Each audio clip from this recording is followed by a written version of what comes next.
एक Michael Jackson नावाचा प्रसिद्ध डान्सर पाठीमागे होऊन गेला. प्रसिद्ध असणारा डान्सर दिसायला अतिशय काळा कुरूप होता.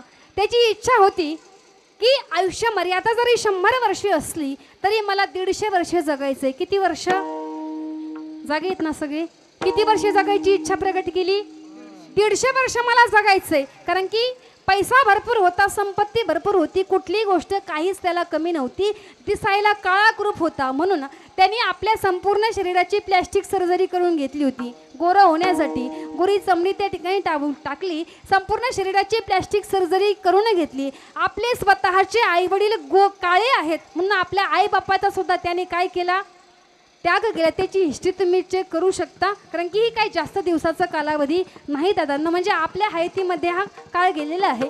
या ठिकाणी आपले आईवडील काळे होते म्हणून आपल्या स्वतःच्या आई वडिलांचा त्याग केला.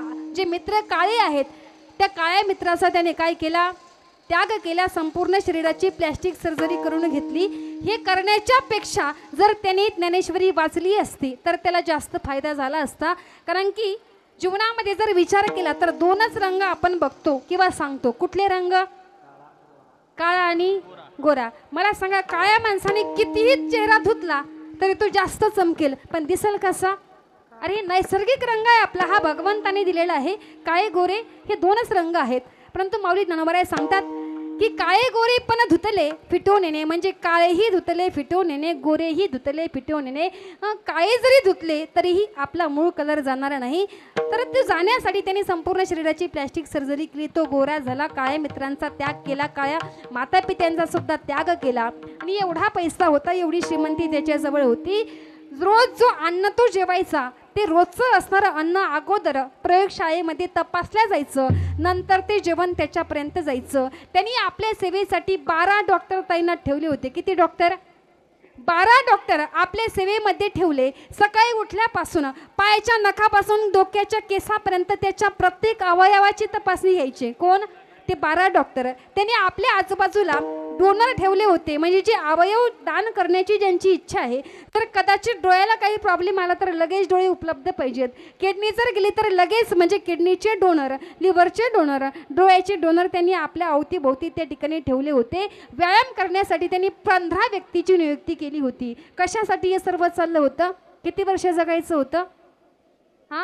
150 वर्ष त्याला जगायचं होतं. 1987 साली त्यांनी आपल्या संपूर्ण शरीराची प्लॅस्टिक सर्जरी करून घेतली. परंतु एका प्लॅस्टिक सर्जरी केल्याच्या नंतर शरीराला वेदना व्हायला लागल्या. त्या वेदना थांबाव्या म्हणून तो असंख्य पेनकिलर खायचा, म्हणजे गोळ्या घ्यायचा, अँटीबायोटिकचे औषधं घ्यायचं, कितीतरी इंजेक्शन त्याला जीवनामध्ये घ्यावे लागायचे. इच्छा होती की 150 वर्ष जगायची. परंतु वयाच्या 50 मध्ये त्याला आपला प्राणत्याग करावा लागला. म्हणजे वयाच्या 50व्या वर्षी तो गेला. कारण की शरीर जे होतं आतमधून संपूर्ण शरीर असं जे आहे ते पोकळ झालेलं होतं. 12 डॉक्टर जरी जवळपास होते, ज्यावेळी शेवटचा क्षण आला, ज्यावेळेस आपले इंद्रिय त्याला साथ देत नव्हते, त्यावेळी संपूर्ण डॉक्टरचा ताफा जवळ होता.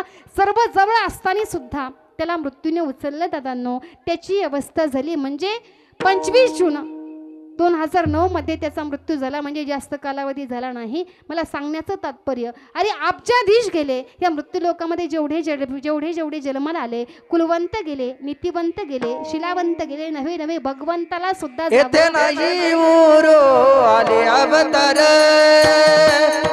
येते नाही उरो आले अवतार. हो येते नाही उरो आले अवतार, येते नाही उरो आले अवतार. येते नाही उरो आले अवतार,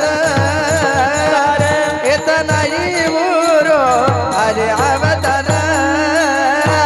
येते नाही उरो आले अवतार, अवतार येते नाही उरो आले अवतार. एरते पावन जीव किती, एरते पावन जीव किती, येते नाही उरो आले अवतार, येते नाही उरो आले अवतार. एरते पामर जीव किती, एरते पामर जीव किती, जीव किती येते येते नाही उरो आले अवतार. येते आले अवतार अवतार येथ नाही उरो आले अवतार येरते पामर जीव घेते. या ठिकाणी जेवढे जेवढे जन्माला आले म्हणजे भगवंत जरी मृत्यूलोकामध्ये अवतार घेऊन जन्माला आले, भगवंताला सुद्धा जावं लागलं. आपल्याला सुद्धा एक दिवस जायचे. जाण्याचा दिवस आपण डोळ्यासमोर ठेवून जीवन जगलं पाहिजे.